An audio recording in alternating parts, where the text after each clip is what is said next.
हलाल प्रमाणित उत्पाद की बिक्री को बंद करने के विषय में कार्यवाही हेतु वाराणसी व्यापार मंडल व हिंदू जन जागृति समिति द्वारा वाराणसी के लहुरा बीर स्थित चंद्रशेखर आजाद पार्क में अभिनंदन पर कार्यक्रम किया गया। कार्यक्रम में मुख्य रूप से वाराणसी व्यापार मंडल अध्यक्ष अजीत सिंह बग्गा ने उत्साहपूर्ण अभिनंदन किए जाने से राजन केसरी ने बताया कि हिंदू जन जागृति समिति के राष्ट्रीय प्रवक्ता रमेश शिंदे ने हलाल अर्थव्यवस्था का 3 वर्ष रिसर्च करके हलाल जिहाद पर पुस्तक लिखी और इसके माध्यम से संपूर्ण भारत में व्यापक रूप से इसका जागरण हुआ, जिसका परिणाम आज ये सफलता मिल रही है। वहीं व्यापार मंडल अध्यक्ष अजीत सिंह बग्गा ने बताया कि समिति और वाराणसी व्यापार मंडल संयुक्त रूप से लंबे समय से हलाल सर्टिफिकेशन को रद्द करने की मांग को लेकर समाज में जागृति करती आ रही है। धर्म के आधार पर चल रही हलाल प्रमाण पत्र व्यवस्था को बंद करके हिंदू समाज पर हो रहा अन्याय दूर किया।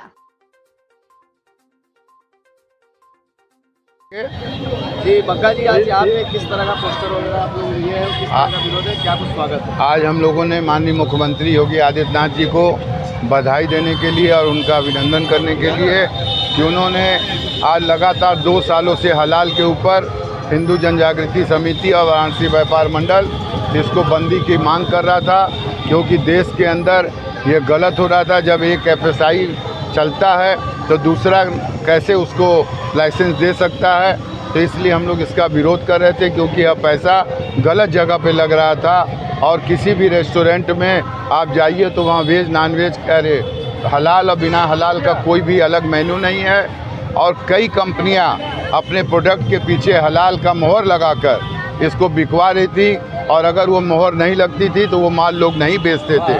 आज हम लोगों ने इसका विरोध किया था, जिस पर आज कामयाबी मिली। माननीय मुख्यमंत्री जी को हम लोग हृदय से बधाई देते हैं और धन्यवाद देते हैं। इसमें व्यापारियों का क्या कुछ नुकसान था जो आप लोग इस तरह की मांग कर रहे थे? व्यापारियों का नुकसान ये था कि जैसे हलाल शब्द का माल जो कंपनियां दे रही थी उसके ग्राहक उधर चले जाते थे।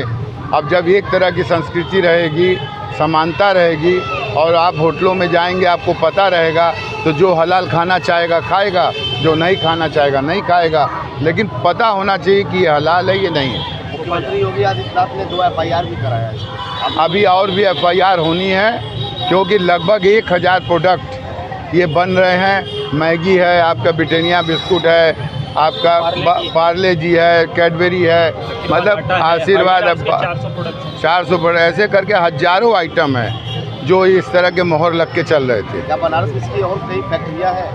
नहीं, अब बनारस में शायद एक कोई व्यापारी है, मसाला बेचता है विशेषरगंज में, जो इसकी मोहर लगाता है। राकेश मसाला था वो। अपना परिचय दीजिए। हिंदू जन जागृति समिति से मैं राजन केसरी। राजन जी, बनारस में हलाल का फैक्ट्री कहीं है या किस तरह का विरोध हो रहा है? आप लोग आज योगी आदित्यनाथ जी का पोस्टर बैनर भी आप लोग दिखा रहे हैं, क्या कुछ मामला है? देखिए, सबसे पहले मैं ये बताना चाहूँगा कि ये हलाल सर्टिफिकेशन की जो फैक्ट्री है, आज ये फैक्ट्री नहीं, ये हलाल सर्टिफिकेशन दिए जाते हैं, ये फैक्ट्री नहीं है।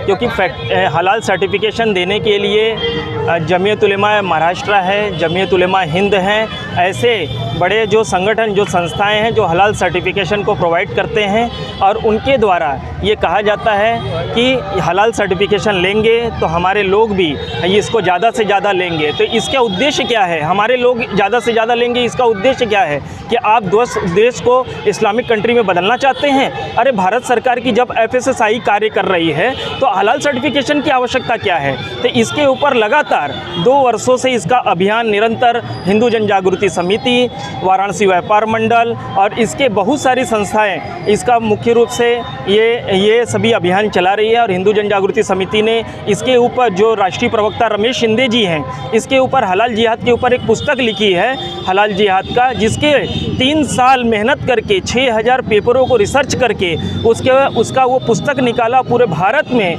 वो निरंतर कार्य कर रहे थे। पिछले फरवरी में 12 कार्यक्रम बनारस में भी रमेश शिंदे जी के हुए थे, जिसमें वाराणसी व्यापार मंडल ने भी यहाँ पर कार्यक्रम रखे थे उनके।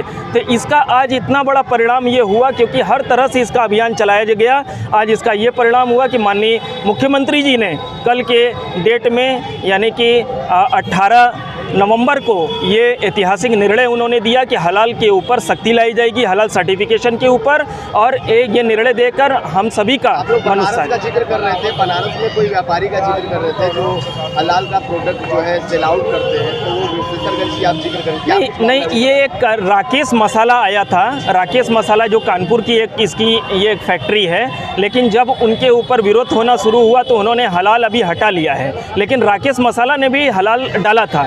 और अभी जैसे बग्गा जी ने बताए, जैसे इस पर कोई आपत्ति आप लोग कर रहे हैं, उन्होंने पहले रखा और अब हटा रहे हैं? नहीं, हम लोगों ने आपत्ति तो सभी जगह पे इसका जागरण का कार्य हमने शुरू किया, क्योंकि जो हलाल के द्वारा जो 60,000 रुपये हर एक व्यापारी से लिए जा रहे थे, तो इसका पैसा भारत सरकार को किसी भी प्रकार का कोई भी फ़ायदा ये भारत सरकार इसी तरह कार्रवाई की मांग कर रहे हैं जो विशेषरगंज का मामला बता रहे हैं? नहीं, विशेषरगंज का हम नहीं बता रहे हैं। राकेश मसाला जो कानपुर, आप ही लोग जिक्र कर रहे थे। नहीं, विशेषरगंज में नहीं, विशेषरगंज में बिकता था राकेश मसाला, तो राकेश मसाला का हमने ये एक जिक्र किया था इसलिए क्योंकि वो हलाल प्रोडक्ट्स से उन्होंने हलाल मार्का लगाया था, तो हमने कहा भारत सरकार की FSSAI लगाइए, आप हलाल मार्का क्यों लगाते हैं। तो इस प्रकार का जब जागरण शुरू हुआ तो वो उन्होंने हलाल जो लोगो था वो हटा लिया था।